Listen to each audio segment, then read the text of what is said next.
Hi friends, welcome to this introductory session on a new series,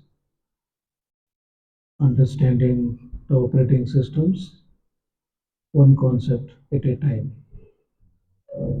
So this introduction tries to give the overall idea about what an operating system is. So in order to understand the fundamentals of operating system, we can just try to look at a correlation between the restaurant working and how a computer system works. So let's dive into what the operating system is. Operating system is one that manages computers, hardware, and software resources. It provides a user interface and enabling communication between the user and the computer. It provides a platform to run applications and manage the resources like memory, CPU, input output devices, and so on. So, in short, operating system is a software that is between a user and a machine, and it provides all the facilities to the user so that with minimum troubles a human can interact with a machine, so that is possible with the operating system. So when we talk of a computer, it is made up of many systems, subsystems, like a processor, memory. Again, in the memory, it can be a memory inside the processor, memory outside the processor. In the memory outside the processor, it may be on the motherboard or on the background.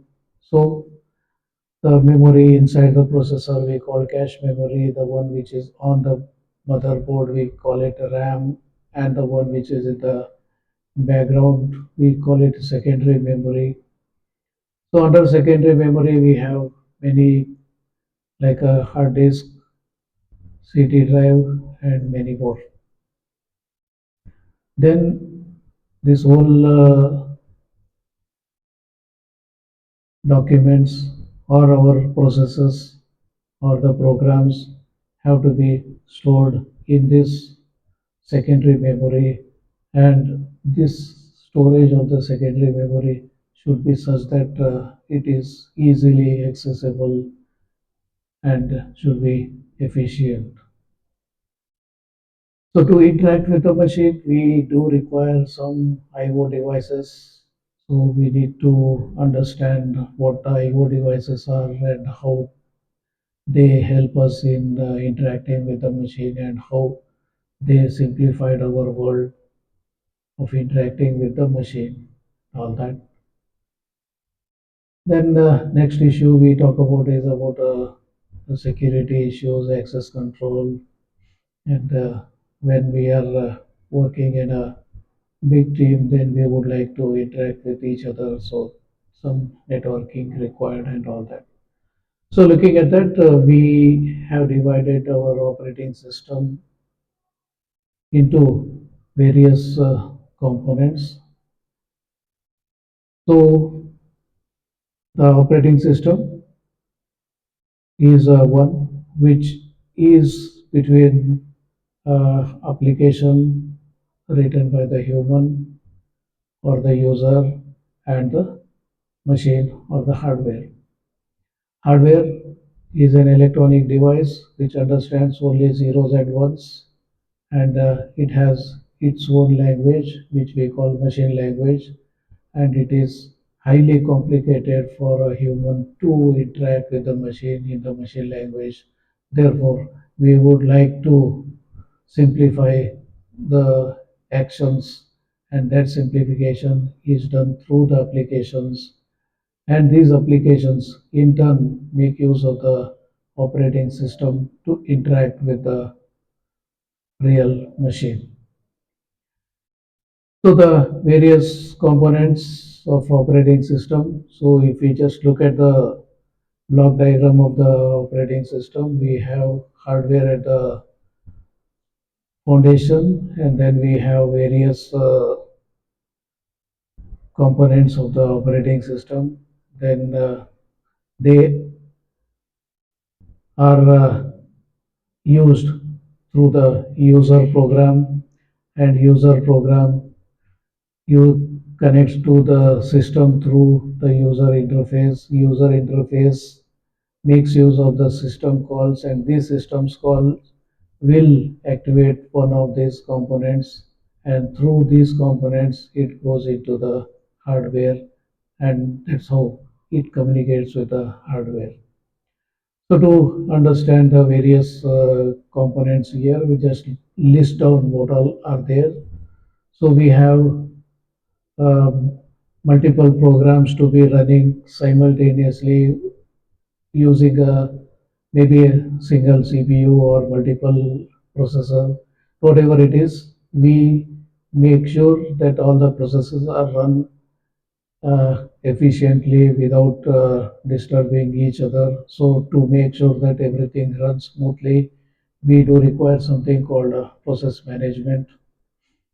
Then we have different types of memories, and to efficiently use the memory so that the overall performance of the system improves. So that is taken care by the component called memory management, and all the programs and all the various documents which we want to save in the secondary memory have to be stored in the form of files, and storage of the form in the secondary device, and getting the files from the secondary onto the primary and making use of it has to be done more efficiently, so that activity is taken care by the component file management. So various devices are connected to our system, like keyboard, mouse, monitor, and many more such things. And each one has its own way of working. So we must ensure that the working of each device is done correctly and efficiently. So to make sure that all devices are connected to the system efficiently and they are working with their full efficiency is taken care by the operating system component called device management. Then we have user interfaces where user wants to interact with the system. Yes, of course, security is one of the important issues. Want to make sure that the files are not corrupted either by virus or by any invader. So we must make sure that all our system are under surveillance. So should have a security to be provided, and that is done through some of the operating system component. And security can be provided by making sure that only valid user can operate with that. So access control is required. And finally, when we want to interact with multiple people, multiple systems, then there needs some networking, and we need to have some standards for networking, and how all that is done is taken care by the component called networking. So let's get more insight of this by just connecting to our real-time example. That's a restaurant. So restaurant, we have multiple customers and multiple waiters, multiple chefs. So overall, lot of parallel things are being done, but at any given time, the number of tables are limited, the number of waiters are limited, the number of chefs are limited, and the number of resources like stores and all are limited. So to make sure that everything is done correctly, so we would like to make sure that everything is scheduled and they run according to some schedule, and that way it ensures that every order is taken up, and as early as possible each order has to be completed and sent to the table of the user. So this whole process is too complicated, and unless until we have some proper management, it is not possible to ensure a smooth functioning of any restaurant. Otherwise, it gets into chaos. So we need something called a process management in the restaurant, wherein the tables are under control of some waiters, and kitchen is under control of the chefs. Each chef is allocated with a different type of preparations. So whenever a customer gives an order, then the waiter gets the order and transfers to the kitchen. At the kitchen, if the chef is free, the immediate process will start. If the chef is not free, then this order has to wait till the appropriate chef is free and all that. So that's what happens in a restaurant. And when it comes to our computer system, then whenever a new program is being executed, so we try to execute a new program. That means we create a new process. So this new process is started, and it is ready to be executed because we are having limited resources like the processors. So whenever processor becomes free, our process starts running. And if the process requires some resources that are immediately not available, or is trying to do some other work depending on some other resource, then it can be made to wait so that other process can be taken up. So whichever process is ready to be executed, so that will go and gets the CPU's time. If any process is unable to continue, then it gets into wait state, and whenever it is again clear to continue processing, then it goes into ready state, and so this whole thing continues. And when the process completes its execution, then it will be terminated. So this whole activities are taken care by the process management, and the one which is running is decided by some other subsystem called scheduling, because multiple processes may be ready. So when it comes to multiple processes want to use the same CPU, then some sharing has to be done, some uh, as alignment has to be done, or some scheduling has to be done. So there are many issues to be looked into what we call process management. So that's where we begin our journey in the operating system, where we talk about process and its management, scheduling, and all that. So next comes there are limited resources available in the kitchen.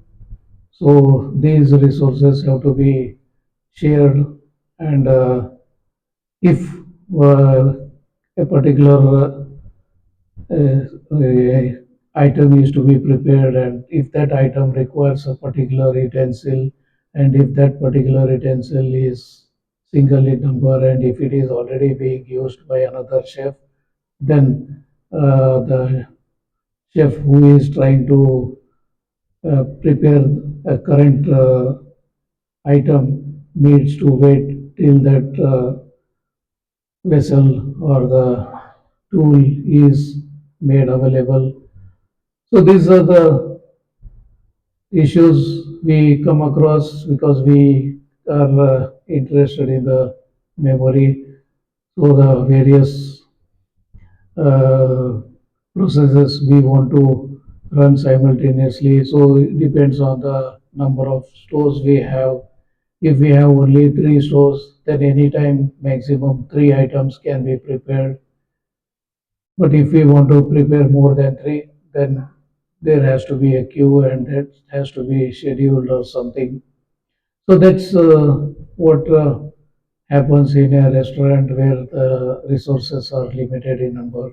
And same thing is true when it comes to the limited memory we have. So we have a memory, it is the primary memory, which is on the motherboard. One part of the memory is occupied by the operating system, and some part of the memory will be occupied by the code of each program. So the uh, code which is in the form of a file in the secondary memory, then it is called a program. And when that comes for execution, comes onto the main memory, then we call it a process. So we have some space available in the memory to have the processes. So in this case, we are working with three processes simultaneously. So we have reserved three memory spaces for each of these processes and some more empty spaces available. That means we are still able to allocate some more processes if we want to execute. So that's how the main memory can be allocated for various processes. And if the memory gets full, then we need to do something.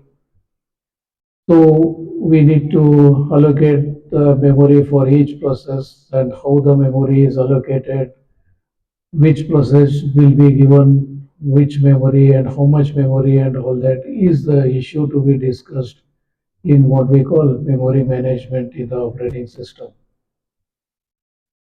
Next comes about the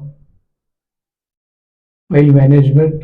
In our restaurant version, if you look at it, there are recipes available, there are the ingredients available. So you want to make use of the recipes and ingredients and all that.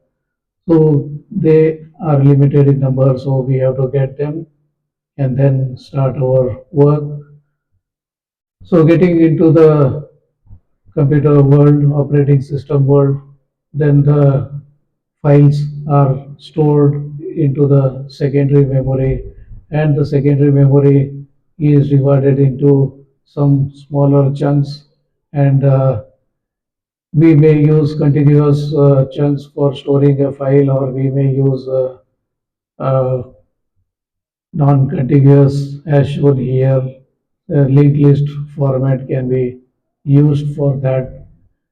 So this whole system which says where a particular file is stored and which all components are there in the that particular file. So first component is where, second is where, third is where, fourth is where, and all that.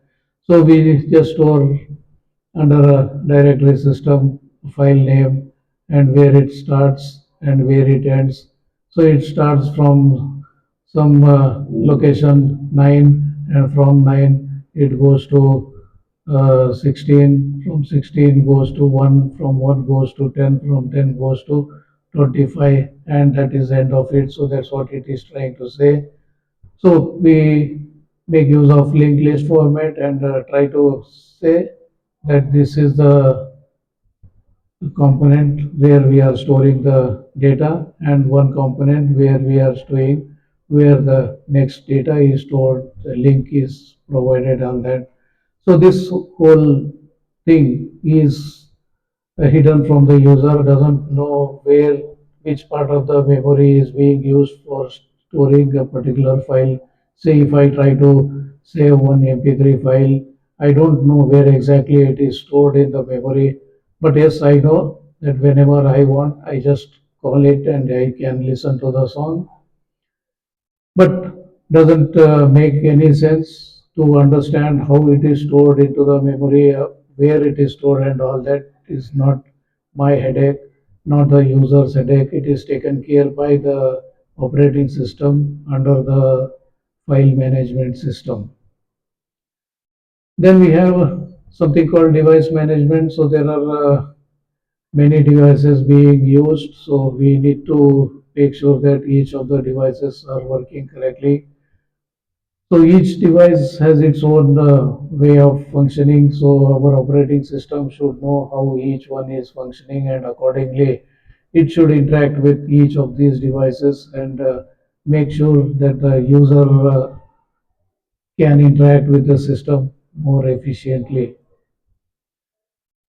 The user interface, it's the interface between the user, that is a customer, and say the kitchen. So here the waiter presents a menu to the customers, and the customer go through the menu and then gives an order, and this order is forwarded to the kitchen, to the appropriate chef and all that. So this activity where the customer did not know where the kitchen is, did not know who is preparing what.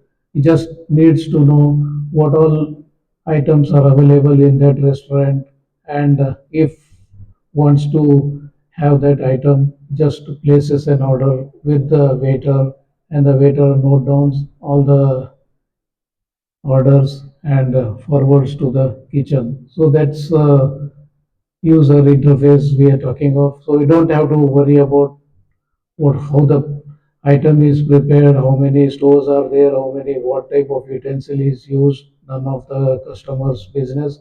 Only name of the item and the quantity is what important for the customer. Doesn't have to understand what all are there and who is preparing, how is preparing, all that. So not none of the customers headache. It's just look at the menu, interact with the waiter. Waiter will get the information to the kitchen, and then from the kitchen gets back the response in the form of the dishes. So same thing happens with the interfaces. So if the system wants to interact with mouse, keyboard, or any other IO devices, then each one has got its own way of functioning. Then the operating system should have proper interface between each of these. Then comes security and access. So it is very common board we find in any hotel. That's the kitchen. Usually the customers are not allowed into the kitchen. They say no entry.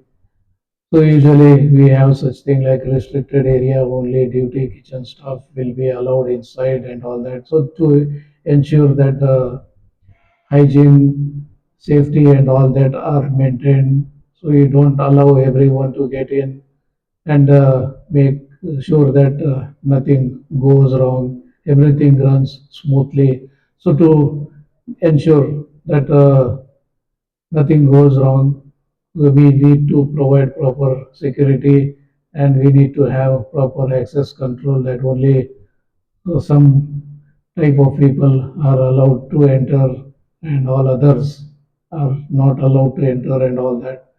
So the same way, our computer system will also have security and access controls or different access controls we do have, and we see how a system can be secured from the outsiders, secured from the one who create problems, or secured from the virus attacks and all that, bugs, virus attacks and all that, and make sure that only the one who has proper access is only allowed to access the resources and all that. So proper access control has to be ensured, and that all is taken care by the component of an operating system. Then we find that today most of the things are working online. So from the customer don't have to go to the restaurant to have a food, so he can just order online. So the customer order goes to the restaurant online. There the order is accepted. Then it is created and delivered to the customer, and payment is made, and so on.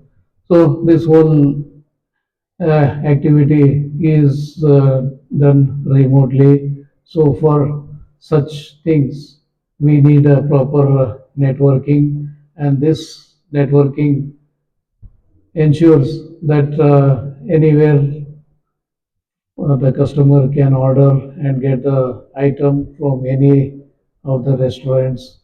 The same way, systems are interconnected through the internet or any other such networking systems, and this whole networking has to be uh, secure, efficient, and safe. So all these issues related with networking, how the different components of the internet are communicating, what are the protocols for communication, and what how to ensure security, how to ensure access control. All these issues are taken care by the networking component of the operating system. So, friends, welcome to the fascinating world of this operating system. That was an intro to what operating system would be. So, the next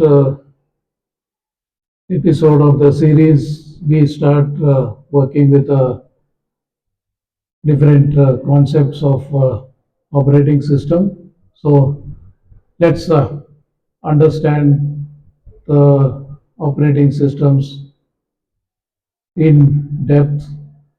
So to ensure that we understand thoroughly, we take up one concept at a time. So thank you.